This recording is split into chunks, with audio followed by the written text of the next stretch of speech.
എന്റെ കൂട്ടുകാരൻ എന്റെ അടുത്ത് ഒരു ദിവസം ചോദിച്ചു, കന്യാകുമാരിയിൽ ചരിത്ര പ്രാധാന്യമുള്ള എന്തെങ്കിലും സ്ഥലങ്ങളുണ്ടോ, അല്ലെങ്കിൽ പ്രശസ്തമായ സ്ഥലങ്ങളുണ്ടോ എന്ന്. ഞാൻ അവന്റെ അടുത്ത് ഇങ്ങനെ പറഞ്ഞു, പാർവതി ദേവി മഹാദേവന് വേണ്ടി തപസ് ചെയ്ത ശ്രീപാദം കന്യാകുമാരിയിലാണ്. വിവേകാനന്ദ സ്വാമി തപസ് ചെയ്തതും അവിടെ തന്നെയാണ്. 131 അടി ഉയരമുള്ള തിരുവള്ളുവർ പ്രതിമയും കന്യാകുമാരിയിലാണ്. ആരൽവായ് മൊഴി എത്തിയപ്പോൾ അവിടെ മുപ്പന്തൽ ദേവിയെക്കുറിച്ചും ഇന്ത്യയിലെ ഏറ്റവും കൂടുതൽ ഇലക്ട്രിസിറ്റി ഉത്പാദിപ്പിക്കുന്ന കാറ്റാടികളെ കുറിച്ചും പറഞ്ഞു കൊടുത്തു. നാഗർകോവിൽ എന്ന സ്ഥലനാമത്തിന് കാരണമായ നാഗരാജൻ കോവിലിനെ കുറിച്ചും അതിന്റെ ഐതിഹ്യങ്ങളെ കുറിച്ചും പറഞ്ഞു കൊടുത്തു. കള്ളിയങ്കാടിനെയും കള്ളിയങ്കാട് നീലിയുടെ കഥയും പറഞ്ഞു കൊടുത്തു. സുചീന്ദ്രം ക്ഷേത്രത്തെയും മൃതസഞ്ജീവിനിയുടെ ഭാഗമായ മരുന്തോമലയെക്കുറിച്ചും ശ്രീനാരായണ ഗുരുവും ചട്ടമ്പി സ്വാമികളും തപസ് ചെയ്ത കഥകളെ കുറിച്ചും പറഞ്ഞു കൊടുത്തു. സ്വാമി തോപ്പ് അയ്യ വൈകുണ്ഠ സ്വാമിയെ കുറിച്ച് പറഞ്ഞു കൊടുത്തു. കലക്കുളത്തെത്തിയപ്പോ വെള്ളിക്കമ്പികളെ കുറിച്ച് പറയാനുണ്ടായിരുന്നു. പുന്നത്തൂരിൽ രാജാ കേശവദാസിനെ കുറിച്ച് പറയാനുണ്ടായിരുന്നു. കോട്ടർ സെന്റ് സേവിയർ പള്ളിയിലെ പെരുന്നാളിനെ കുറിച്ച് പറഞ്ഞു. അങ്ങനെ ഇരണിയിലെത്തിയപ്പോൾ വേനാടിന്റെ ആസ്ഥാനമായിരുന്ന ഇരണിയൽ കൊട്ടാരത്തെക്കുറിച്ചും അതിന്റെ ഇപ്പോഴത്തെ ശോചനീയമായ അവസ്ഥയെക്കുറിച്ചും പറഞ്ഞു കൊടുത്തു. തക്കലയിലെത്തിയപ്പോൾ പത്മനാഭപുരം കൊട്ടാരത്തെക്കുറിച്ചും തിരുവിതാംകൂർ ചരിത്രത്തെക്കുറിച്ചും പറഞ്ഞു കൊടുക്കാനിരുന്നു. വട്ടക്കോട്ടയും ഉദയഗിരി കോട്ടയും ശവക്കോട്ടയും മരുന്നുകോട്ടയും കുറിച്ച് പറഞ്ഞു കൊടുത്തു.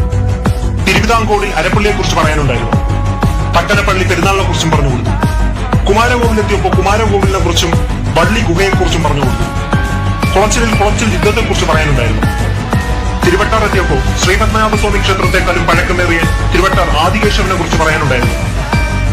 തിരുമല, തിക്കുറിശി, തൃപ്പരപ്പ്, തിരുനന്ദിക്കര, പൊന്മന, പന്നിപ്പാകം, കൽക്കുളം, മേലാങ്കോട്, തിരുവിതാംകൂട്, തിരുവിടക്കോട്, തൃപ്പന്നിക്കോട്, തിരുനട്ടാലം എന്ന ശിവാലയങ്ങളെക്കുറിച്ചും ശിവാലയ ഓട്ടത്തിന്റെ കഥകളെക്കുറിച്ചും പറഞ്ഞു കൊടുത്തു. കേരളപുരം മഹാദേവ ക്ഷേത്രത്തെക്കുറിച്ചും അവിടുത്തെ അതിശയ വിനായകനെക്കുറിച്ചും കൊട്ടാരത്തെക്കുറിച്ചും പറയാനുണ്ടായിരുന്നു.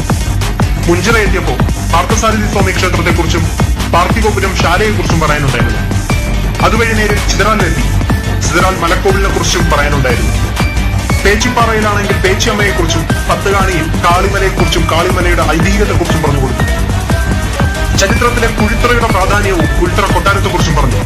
അങ്ങനെ കൊല്ലംകോട് എത്തിയപ്പോൾ ഭദ്രകാളി ദേവിയെക്കുറിച്ചും അവിടുത്തെ തൂക്ക മഹോത്സവത്തെക്കുറിച്ചും പറയാനുണ്ടായിരുന്നു. മാത്രമല്ല ഇട്ടകവേലിയിലെ മൂവട്ടുകുണത്തും നടക്കുന്ന തൂക്കങ്ങളെ കുറിച്ചും പറയാനുണ്ടായിരുന്നു. അവസാനം പാറശാല എത്തുമ്പോൾ അവിടുത്തെ ശ്രീ മഹാദേവനെ കുറിച്ചും അവിടുത്തെ മഹായാഗങ്ങളെ കുറിച്ചും പറയാനുണ്ടായിരുന്നു. കന്യാകുമാരി ജില്ലയിലെ ഓരോ സ്ഥലങ്ങൾക്കും ചരിത്ര പ്രാധാന്യമുണ്ട്.